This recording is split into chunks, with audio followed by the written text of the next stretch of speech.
یه نفر واقعا ماشینشو کوبون تو اون درا و شروع کرد به دزدی. دزدا $100,000 جنس از این فروشگاه لویی ویتون تو اورنج کانتی کالیفرنیا دزدیدن. از وقتی این اتفاق افتاده در ورودی اصلی رو بستن. پس تنها راه رفتن به فروشگاه اینه که از مرکز خرید رد شی. جرم و جنایت تو کالیفرنیا خیلی زیاد شده. I had somebody slash the 4 Michelin tires that were almost brand new. People are just doing whatever they want. California's violent crime rate and property crime rate are up. You guys have seen those videos where like someone parks their Tesla with all the windows rolled down and there's like the back seats are tilted forward just so people know like there's nothing in here, don't break in. اگه فکرشو بکنی کلاً جرم و جنایت باید کم شده باشه. دوربینای مداربسته و تکنولوژی امنیتی خیلی پیشرفت کردن ولی انگار هیچ فایده‌ای نداره. The looting is crazy. Laptops stolen off her back seat.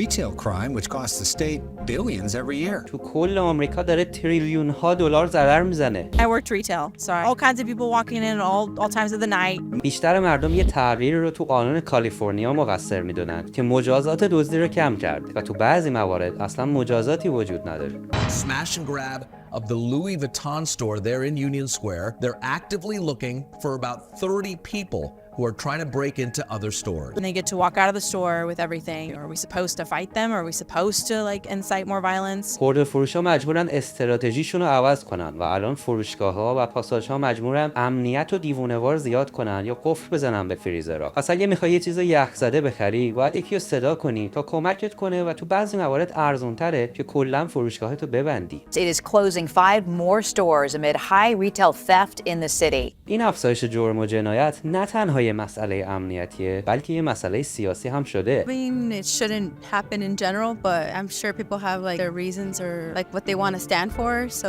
yeah, I don't. بعضیا کاراشون رو با شکایت از دولت توجیه میکنن ولی بیشتر مردم اینجا انگار دیگه خسته شدن. The city mayor, they don't do anything. پس چرا اوضاع جرم و جنایت اینقدر تو کل آمریکا بد شده؟ مخصوصا تو کالیفرنیا. مردم حرفشون رو زدن. سال 2014 60% رای دهنده ها گفتن از یه قانون به اسم پراپ 47 حمایت میکنن و این قانون میگه دزدی برای اجناس زیر $950 فقط تخلف حساب میشه. یه همچین چیزی قبلا جرم سنگین حساب میشد. اگه مثلا یه آیپد میدزدیدی میتونستی 1 سال یا بیشتر زندان بری ولی بعد از اینکه این قانون تصویب شد شاید فقط یه جریمه بدی یا 1 ساعت توی بازداشتگاه محلی باشی یا حتی کلا ولت کنن. پراپ 47 شامل 2 ساعت از حمل مواد مخدر هم میشه. Those in favor of Prop 47 say that it'll actually improve public safety and it'll save taxpayers hundreds of millions of dollars. It clearly is going to reduce the numbers of people in prison. Instead of investing in punishment,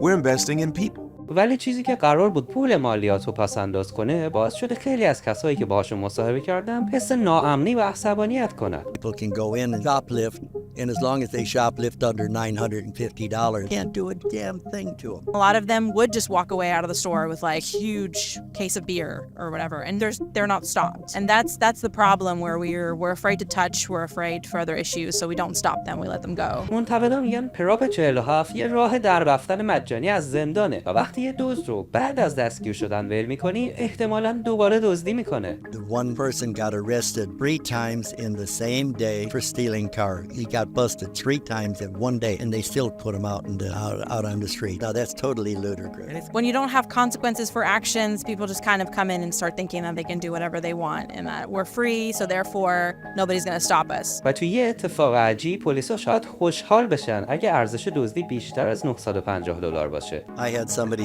slash the 4 Michelin tires that were almost brand new, a car of mine, and the policeman came out and asked me, he says, first thing out of his mouth is, how much is the value of the damage you had done? And I said, about $1,200. He says, good. And he says, I can go ahead and report it. If it was $950 or less, he says, I would have to just ignore it and say, have a good day. در حالی که سیاست‌های جدیدتر عدالت کیفری یه تغییر بزرگ ایجاد کردن، افزایش جرم و جنایت رو نمیشه فقط به پراپ 47 نسبت داد. ببینید کالیفرنیا اختلاف طبقاتی زیادی داره. نرخ فقرش بیشتر از میانگین کشوریه و با فقر بیشتر بعضی وقتا مردم رو به سمت جرم و جنایت سوق میده. و بعدش پاندمی اومد. اگه به سان فرانسیسکو نگاه کنی، بیشتر شهر از یه فضای تجاری شلوغ تبدیل شد به شهر ارواح، چون بیزینس‌ها تصمیم گرفتن کارمنداشون رو دورکاری کنن به جای اینکه بیان سر کار. این شهر برای زنده موندن به بیزینس ها و کارمندا خیلی وابسته بود و بدون اون آدما شهر داره زجر میکشه. یه سال بعد از اینکه پراپ 47 تصویب شد، نزدیک 200,000 جرم سنگین پاک شده. البته خیلی از اونها فقط دزدی نبودن، ولی هدف پراپ 47 خب شروع کرد به کار کردن. ببینید تعداد افرادی که تو زندان‌های کالیفرنیا بودن بعد از اینکه این قانون اجرایی شد کم شد، ولی تو سالهای اخیر اوضاع خیلی به هم ریخته شد. The criminal knew he stole somebody's car and he was going to get 5 years without plea bargaining it down to time served. Then I think that they would think twice about doing stuff like that. If somebody comes out and gives them a hard time, the person that did it will end up in jail or lose his job for trying to do what is right. No, I think Gaston is the worst thing that we've ever had here in California. Unfair, I'm not going to lie, like that just being a misdemeanor, I feel like it should be a little bit more. ولی بعدش چی میشه؟ یه لایحه جدید میخواد با دزدی‌های خرده فروشی برای کسایی که دائم دزدی میکنن مقابله کنه. Government should do a lot of things.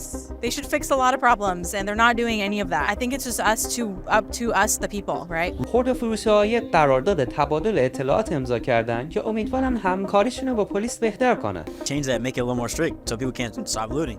صحبت‌هایی شده که پراپ 47 رو لغو کنن یا تعدیلش بدن یا حتی مبلغ $950 رو کم کنن و برسوننش به $400. بعضی تحقیقات نشون داده که پراپ 47 باعث افزایش جرم‌های مربوط به اموال شده. همینطور هزینه مقابله با جرم و جنایت هم زیاد شده. با اینکه پراپ 47 واقعا تو هزینه‌های زندان به دولت کمک کرده، ولی هزینه مقابله با جرم و جنایت رو از جهات دیگه افزایش داده. بیزینس‌ها مجبور شدن امنیت رو بیشتر کنن تا از دزدی و جرم‌های دیگه محافظت کنن و این معمولا یعنی قیمت‌های بالاتر برای مصرف کننده ها. انگار هیچ کس نمیدونه چطور این مشکل رو حل کنه و بعضیا اصلا فکر نمی‌کنن مشکلی وجود داره. Prop 47 is once again in the spotlight. At least 3 bills have been introduced on this topic so far. ببینید پراپ 47 هنوز طرفدارای زیادی داره. یکی از اونها جان لجنده. Since it passed, Prop 47 has reduced incarceration in the nation's most populous state by more than 20,000 people annually, without making crime go up. ولی یه دختری که باهاش مصاحبه کردم فکر میکنه راه حل نهایی من و توییم.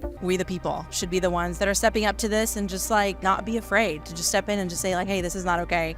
It comes down to if there's not anybody that can come in and save us, we got to save ourselves, right? If you see something that's going on that's not okay and you don't feel safe in a store or something, I realize that our life is precious and we're scared. Like, what if we die? What if I don't owe this person anything? Why should I jump in? You never know. You could be saving a life. You could be doing something really great. But I do understand that it's a big issue and the government has a lot of work to do currently.